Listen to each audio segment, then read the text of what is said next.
On today's video, we're going to be working on a washing machine.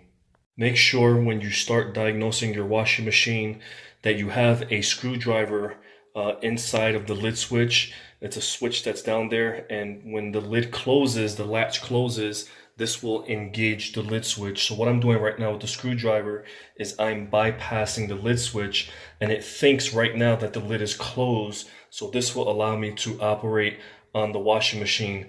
If you don't have anything engaging your lid switch and you have your lid up, you won't be able to diagnose properly. Your washing machine will fill up, but once it gets into the cycles of washing and drain, it won't work. So here we're going to put it on a medium cycle. Go ahead and pull to engage it. And you can see right now it's filling up. I'll wait for it to fill up some more, and then we'll go ahead and diagnose the issue with this washing machine. What I'm going to do is, and this is just for you when you're diagnosing your washing machine, you want to be careful because I have the lid switch engaged, the cycle is set, the water stopped, but if I turn on the system, you'll hear it trying to run and it won't be able to run, and what'll happen is it has a cutoff and you'll hear it just completely die out. If that happens, you'll have to wait for it to cool off and reset, and then you'll be able to work on it. So right now I'm going to pull it. You can hear it trying to work.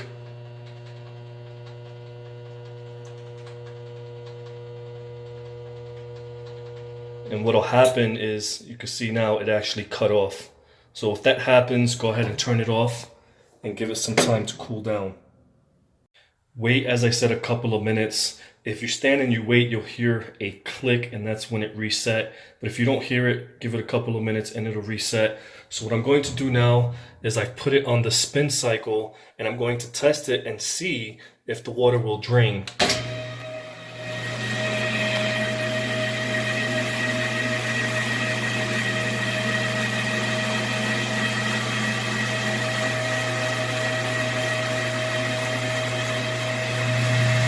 You can see right now the water is not draining. It's actually rising up towards the top of the tub.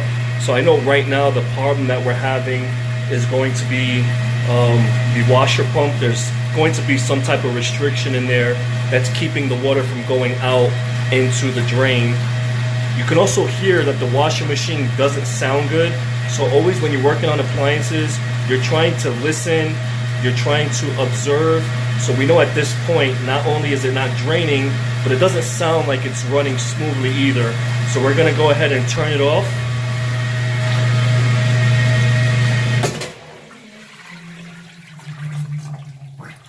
You can see that the water is just sloshing around. What we're going to do is we're going to pull this washing machine apart, and we're going to take a look at the washer pump. The issue that we're going to have is going to be with the washer pump. What happens oftentimes is the motor, the shaft connects into this washer pump, and you'll see the little cylinder or rotary inside of there. You'll get some type of restriction, such as undergarments or small children's socks.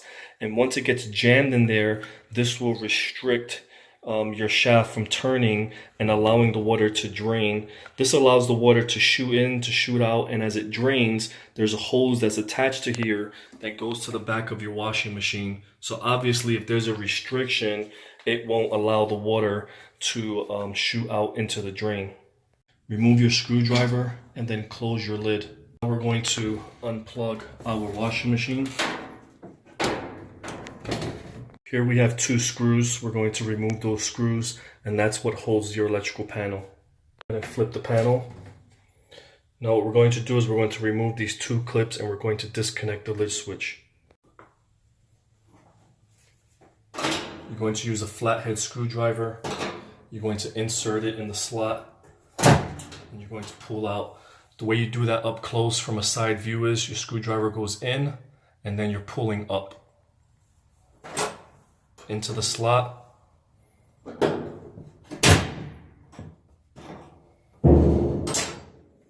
Go ahead and disconnect your lid switch.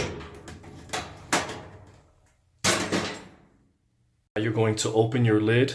You're going to put your hand underneath the outer cover of the washing machine, and you're going to slowly wiggle and pull towards you.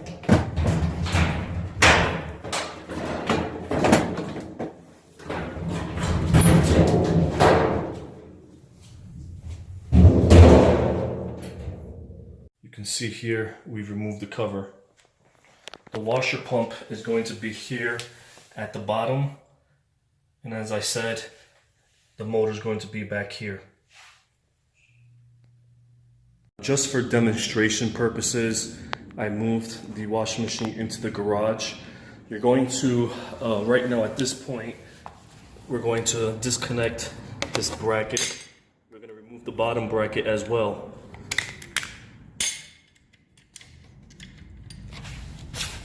And again, you see here's the slot. It just slides out. So to put it back in, it slides in and then twist it to remove it. That simple. So you can see here, this is the motor, this is the shaft coming out. The shaft goes into the back of the washer pump, and this, when it goes into the drain cycle, the motor starts to rotate. It rotates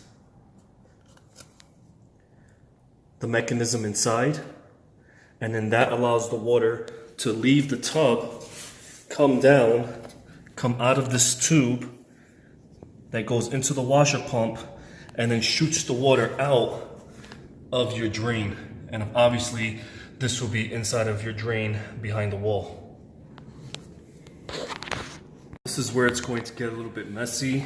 You're going to have to remove these clips, and basically you're going to use your vice grips and you're going to clamp them and pull it back on both sides. Once you remove this washer pump from those hoses, all of this water is going to just come rushing out. So you want to make sure, number one, if you have a wet dry vac, go ahead and use that. If you are able to do it quickly with a bucket of some sort, but just keep in mind that preferably a wet dry vac, because as you remove the clamp, you can hold the hose right here and that will remove all the water.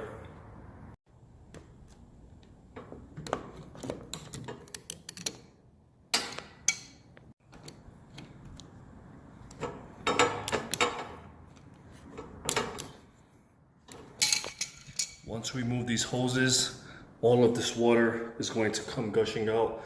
Keep in mind, you want to have the right size wet dry vac, because if you have it all the way to the large or extra large setting, that's going to be a lot of water that's going to be dumping. So you want to make sure you have the right size wet dry vac. And right now, just so you can see for illustrative purposes, you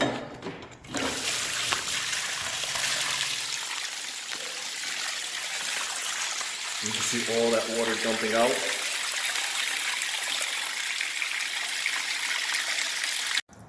Now we're going to remove the washer pump. And you may have water here as well come out.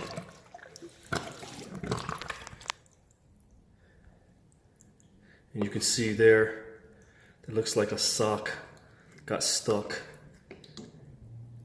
Now you can go ahead and remove that. Just take a pair of needle nose and just pry it out. Right now I have an extra one, so we're going to put the extra one back in. What I do is I keep these, take them to my shed, clean them out when I get home, and then use it for the next job. You can see here we just pulled out the sock. Go ahead and re-secure your washer pump and then put your clamps back onto your hose. Reinsert your washer pump onto the shaft of the motor. Just make sure you re-secure your washer pump with your two brackets. You can see here, it just slides into the slot and then twist it. Once you twist it, you're going to have to use some pressure and push it down onto the washer pump.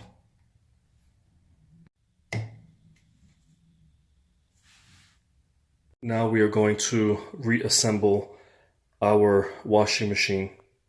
You can see here on the front frame, you're going to use this lip to slide underneath this frame right here. And then on the sides, the actual cover is going to sit on top of the frame. So you see my side is going to sit right on top. the front lip is going to go underneath. You can see here, we're going to slide the lip underneath the frame. Now we're going to reassemble our electrical panel. We're going to put our brackets back on. Basically slides in and then push down. You're gonna do the same thing for the other side. Goes in, push down. Then you're going to reattach or reconnect your lid switch. Flip the panel back over. And then you just want to make sure that you secure it back into its slots on the side. Reinsert your screws. Make sure the washing machine is in the off position. This is on when you pull out. Make sure it's in the off position and then plug in your washing machine. Go ahead and put your setting on medium, and then we're going to turn on the washing machine and we're going to let it fill up. Right now we put a screwdriver into the lid switch, and that's going to bypass the lid switch. You can see here on the lid, this little bracket, when it inserts into the lid switch, that tells the washing machine that it's safe to operate. So right now we're bypassing it. We're going to let the water fill up, and then we're going to put it on the drain cycle.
You can see the water did drain. If this video was a help or informational, please subscribe.